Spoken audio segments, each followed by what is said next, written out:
So we have been taking a journey through the Bible last few months. We've used the story as our format, as our guide. The story is simply the Bible arranged. It's an abridged version of the Bible arranged in chronological order. And the reason why we chose the story was because it was very simple to understand, and I think there's a place in our walk with God that requires for us to memorize scriptures. But I think it is critically more important that we understand what it is we are trying to memorize. Amen? So I know a lot of pastors emphasize what you memorize, but I like to focus on your understanding. Amen? Praise the name of the Lord.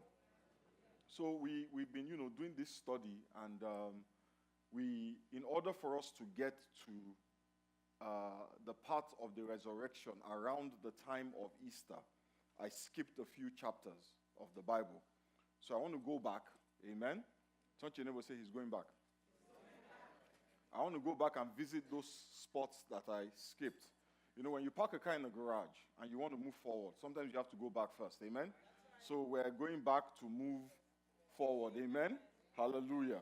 So this morning I want to look at something very significant about the way God interacts with us through an event that occurred in the life of a man called David.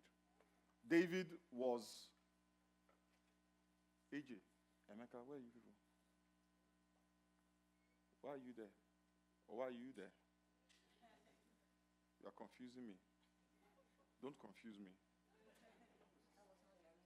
That was not the plan. Okay, your wife is here, Emeka. I understand. Sitting with her is better than sitting with AJ. Please sit together. So that I can focus, amen?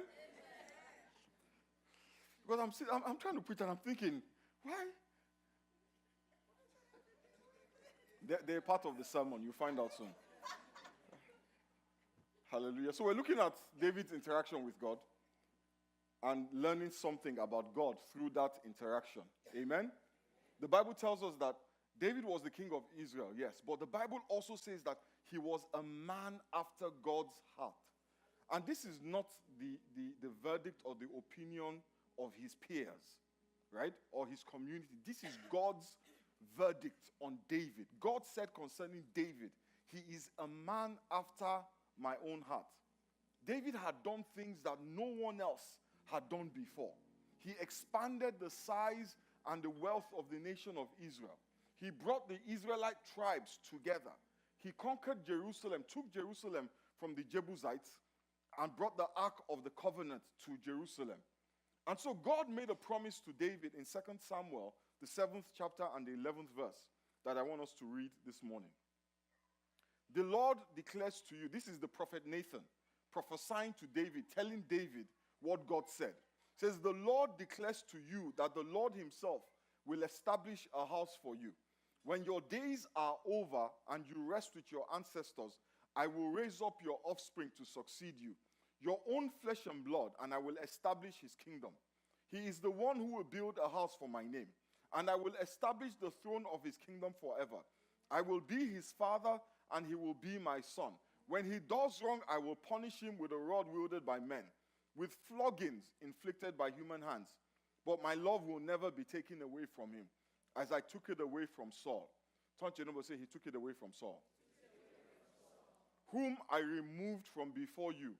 Your house and your kingdom will endure forever before me. Your throne will be established forever. Nathan reported to David all the words of the entire revelation. This promise that we have read, this promise that God is making to David, is often referred to as the Davidic covenant. Now I want you to turn with me to 2 Samuel chapter 11. We're going to spend some time in 2 Samuel this morning. In the spring, at the time when kings go off to war, turn to your neighbor and say, kings go off to war. David sent Joab out with the king's men and the whole Israelite army. They destroyed the Ammonites and they besieged Rabbah, but David remained in Jerusalem. David was supposed to be on the battlefield, but he remained in Jerusalem. Now look what happened. 2 Samuel chapter 11 verse 2. Are we there? Can you pull it up on the screen? One evening, David got up from his bed and walked around the roof of the palace. From the roof, he saw a woman bathing. The woman was very beautiful. Turn to your neighbor and say she was beautiful. The woman was very beautiful, and David sent someone to find out about her. The man said, she is Bathsheba, the daughter of Eliam, and the wife of Uriah the Hittite. Just in case you didn't know which Uriah. The wife of Uriah the Hittite. Then David sent messengers to get her. She came to him, and he slept with her. Now look what happens next. 2 Samuel chapter 11 verse 5.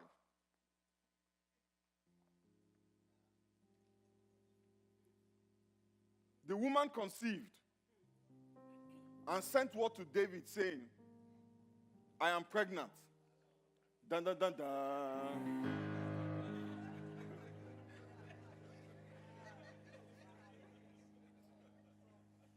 You can summarize this in one word. Trouble. But you see, this is what happens when you are not doing what God has called you to do. David was called to be a king. And instead of doing what kings do, he stayed behind in Jerusalem. Now, perhaps he stayed behind because Jerusalem was a lot more comfortable than the battlefield. It was safer. Nobody is shooting arrows at you. It was more convenient. We will all agree that Jerusalem was an easier place to be. This morning, I want to speak to the brothers in the house, the men. Sorry, let me rephrase that. I want to speak to the males in the house. Somebody said amen. Can I get a witness? Amen. Thank you. That's my witness right there. I want to speak to the males in the house this morning. Amen. You may not realize it. You may not feel like it. It may not look like it. But I want to tell you this morning that you are a king. If there's a man sitting next to you, tell him he's a king. Even if he's your husband, tell him he's a king. Because I know some wives are looking at their husband like, if I tell this one he's a king.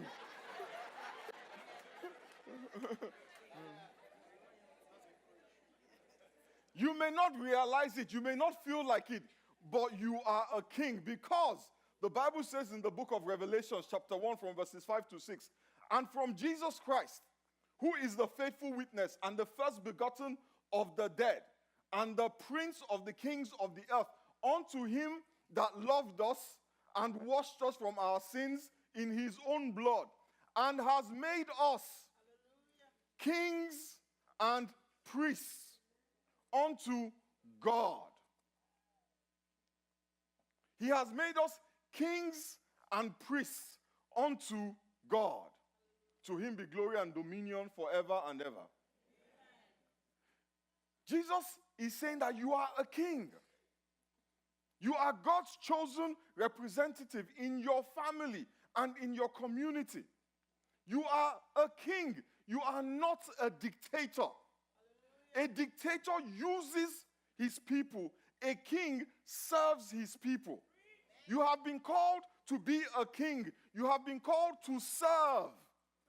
You are responsible for protecting your family, for providing for your family, for building your family, protecting them from physical danger, from emotional danger, from spiritual danger, providing materially. Yes, that's a no-brainer. But you are also responsible for creating an environment that is conducive to their emotional stability. You can't be causing chaos in the home and driving people crazy.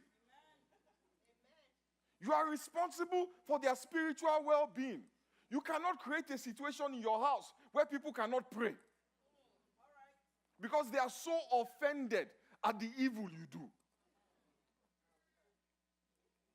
That is what a king is supposed to do.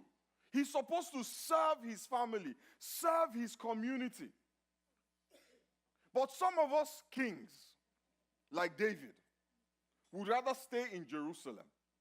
Because being a king is not always easy. We would rather stay where it is comfortable, where it is easy. We would rather stay in the convenient place, in the comfortable place.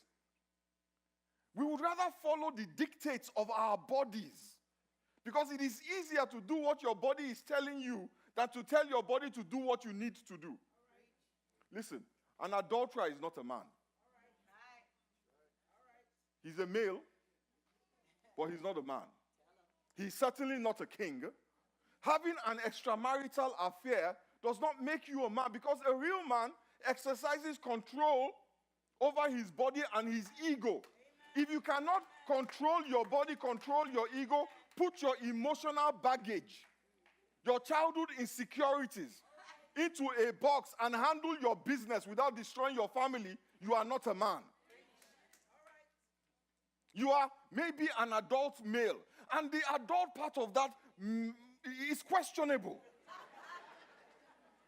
Because the Bible says that when I was a child, I thought like a child, I behaved like a child. But now that I am a man, I should put away childish things. Should you not put away childish things? Should you be doing what you were supposed to do in high school and now you are 45? And you are puffing up your chest and saying you're a man. The hairs on your chest does not make you a man. The fact that you have a penis does not make you a man. What makes you a man is that it's not funny. What makes you a man is that you fulfill the mandate that God has called you to. So leave Jerusalem and get on the battlefield. It is tough. It is hard. But stop feeling sorry for yourself and rise up. Men, don't wallow in self-pity. They do what God has called them to do. Being able to beat your wife does not make you a man. A real man is not controlled by his temper. He controls his temper. In fact, you know what? If you want to show that you're a man and you can fight, let's get you in a ring with Anthony Joshua. And if you survive, then we will discuss your manhood. Until then, be quiet. Pick on somebody your own size. See, David was not doing what he was supposed to do. Just as some of us are not doing what we are supposed to do. And he got into trouble. Are you doing what you're supposed to be doing? You know, some of us, we had this men's event yesterday and we ate a lot of meat. And some people thought that was the end of the story. No, this is part 2.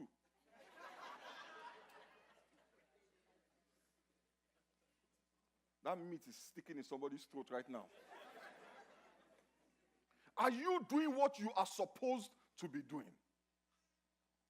You are looking for trouble. And even worse, trouble is looking for you.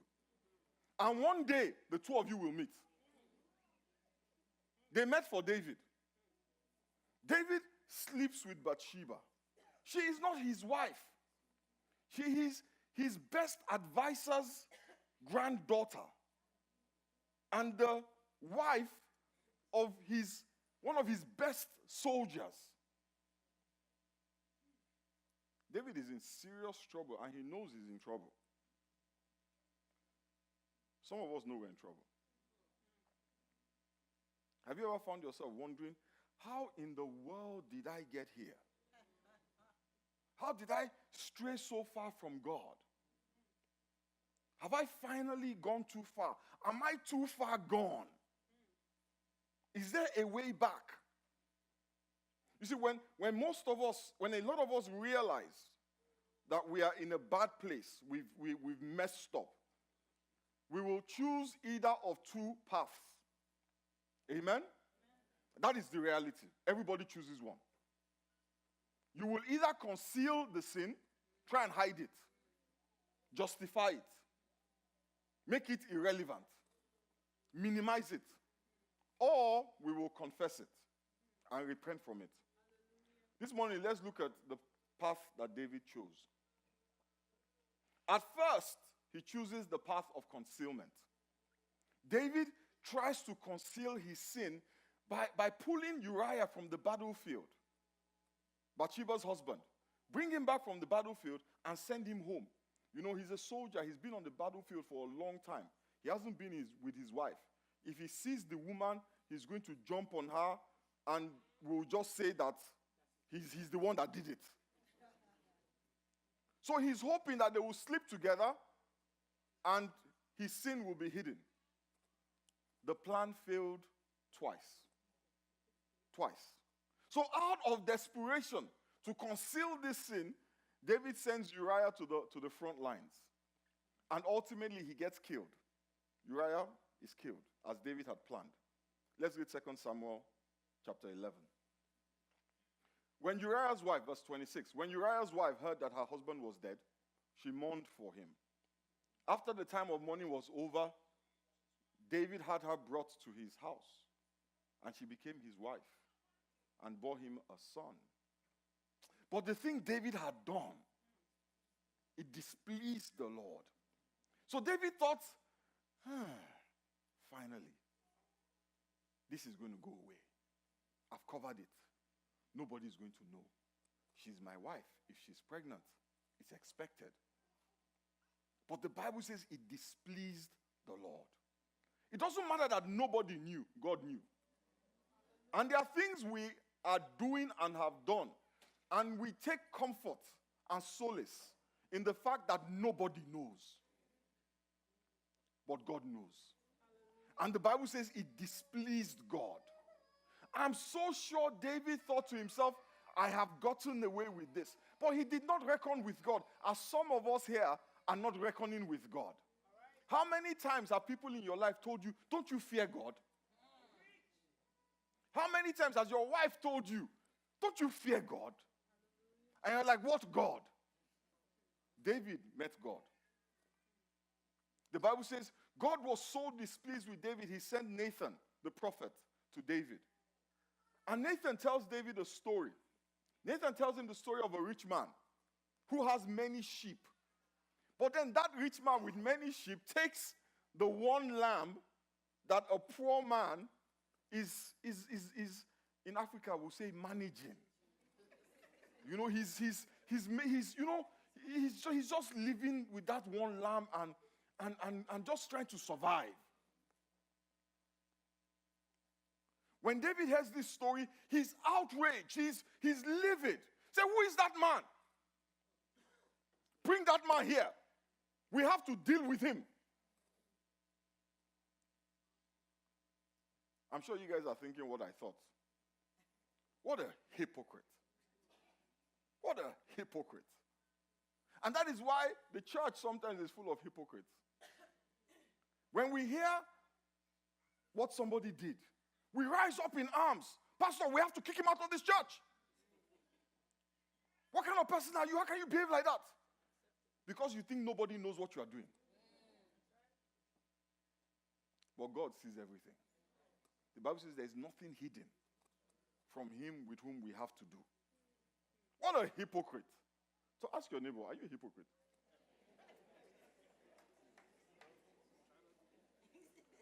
David is outraged. And you know what Nathan tells him? Nathan says, you are the man. You are the rich man. You're the rich man who stole a lamb. You had so much, but what you had was not enough for you. You had to take what another man had. Ask your neighbor, are you the man? Usually, this is where some of us say, I'm the man. Right now, nobody is saying that. Hallelujah. When Nathan said to David, you're the man, the Bible says David broke down, exhausted, a year of trying to conceal his sin. His heart is broken. You know, in Psalm 32, David actually said, when I kept silent, my bones wasted away. Some of us don't realize that we are limping under the weight of our guilt. We have sleepless nights. We don't feel so good. Many times it's because we have guilt in our hearts. The price of concealment seems small in the beginning, but the compounding interest always breaks the bank. Remember God's covenant with David that we had looked at earlier. Remember, God doesn't break his promises. So David gets a second chance to choose a different path. Some of us today are getting a second chance. The good news is David took it, and that path took him back to the heart of God. Psalm 51 is called a penitential psalm. I think it's the fourth of 7. There are 7 of them. It's the fourth one. Those are the psalms that are focused on repentance and confession. If you are ever looking for a way back to God, Psalm 51. Let's read it together. It says, have mercy on me. I'm reading verse 1. Have mercy on me, O God, according to your unfailing love. According to your great compassion, blot out my transgressions. Wash away all my iniquity and cleanse me from my sin. And then verse 10 says, create in me a pure heart, O God, and renew a steadfast spirit within me. Do not cast me from your presence or take your Holy Spirit from me. Restore unto me the joy of your salvation and grant me a willing spirit to sustain me. David repents and confesses his sin, and God grants him forgiveness. He escaped the wrath of God, yes. But he did not escape the earthly consequence of his sin. He endured very severe consequences for his sin. But God sustained him through it all. He lost children. His child died. His family crumbled. But God never let go of David. In Psalm 32 verse 5, the Bible says, I acknowledged my sin to you and did not cover up my iniquity. I said, I will confess my transgressions to the Lord, and you forgave the guilt of my sin. The king before David, a man named Saul, he also sinned, but he lost his throne. David sins, but God calls him a man after his own heart. What is the difference? And if you look at the sins that Saul committed and the sins that David committed, you know, we would be forgiven for saying that David was worse.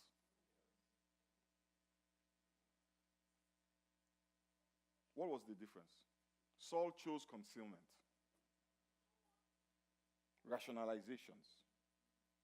David chose repentance and confession.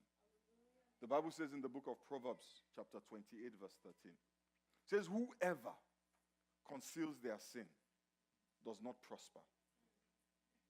But one who confesses and renounces them finds mercy. Whoever conceals their sin does not prosper. Sometimes the obstacles to our prosperity is what we are hiding. David not only confesses his sin, he acknowledges and confesses God's power to overcome his sin. And this is an important part of confession. He realized he could not do it by himself. And God's strength is strongest when we are at our weakest. Let's read Psalm 51, verse 17. It says, my sacrifice, O God, is a broken spirit. A broken and a contrite heart, you, God, will not despise. It's not everything that we bring to God that God accepts. Cain brought an offering. Some would say it was a significant offering to Cain, but God rejected it. This one, the Lord does not reject. A broken and a contrite heart. David did not try to earn his way back into God's good books by bringing money and bringing victories in battle. Instead, he offers God his brokenness, his broken and contrite heart in worship. You know, there's a song that I love the song. The first time I heard it, it just spoke to me. It's called Hallelujah. by Leonard Cohen. Amen. As I was preparing this sermon, I found a version of it where the lyrics were altered, and I thought it was so powerful that I wanted us to listen to it this morning. They're going to put the lyrics on the screen. I want you to just read those words and meditate on them as AJ and Emeka sing that song. A secret chord that David played, and it pleased the Lord. But you don't really care for music, do you? It goes like this: the fourth, the fifth, the minor fall, the major lift, the baffled king composing hallelujah,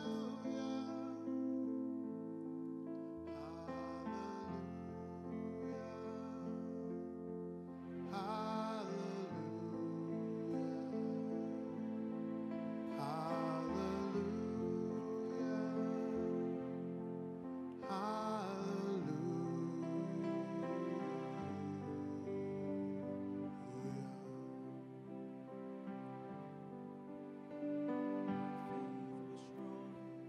but you needed proof. You saw her bathing on a roof, her beauty and the moonlight overthrew you. You had it all, you wanted more. The price you paid, it left you poor, with nothing but a broken hallelujah. Hallelujah. Hallelujah.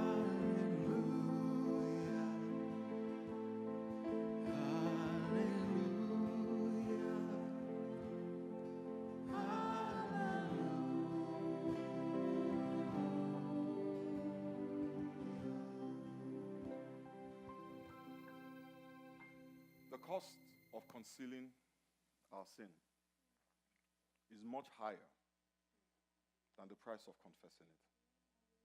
Because the price of confessing your sins was paid on the cross of Calvary.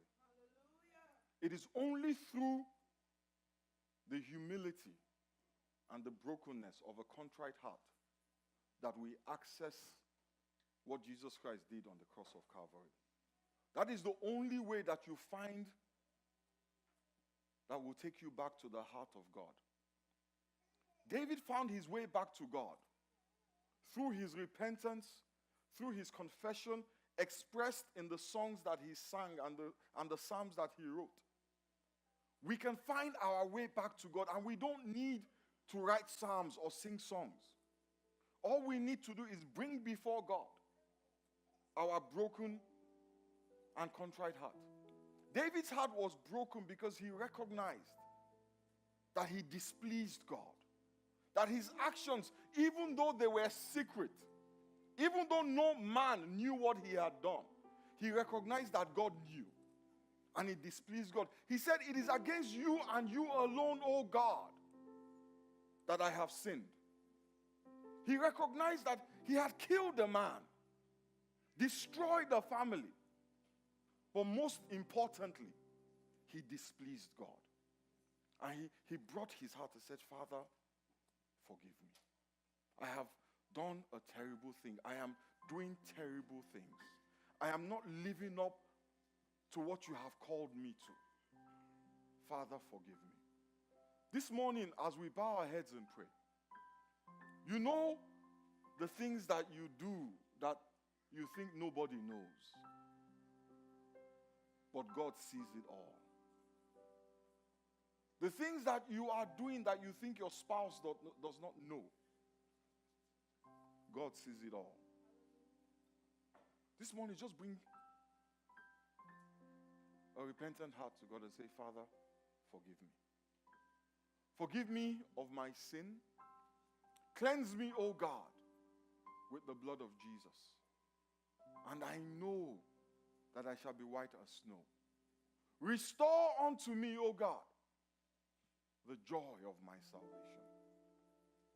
David lost his joy because his heart was heavy with the weight of his sin.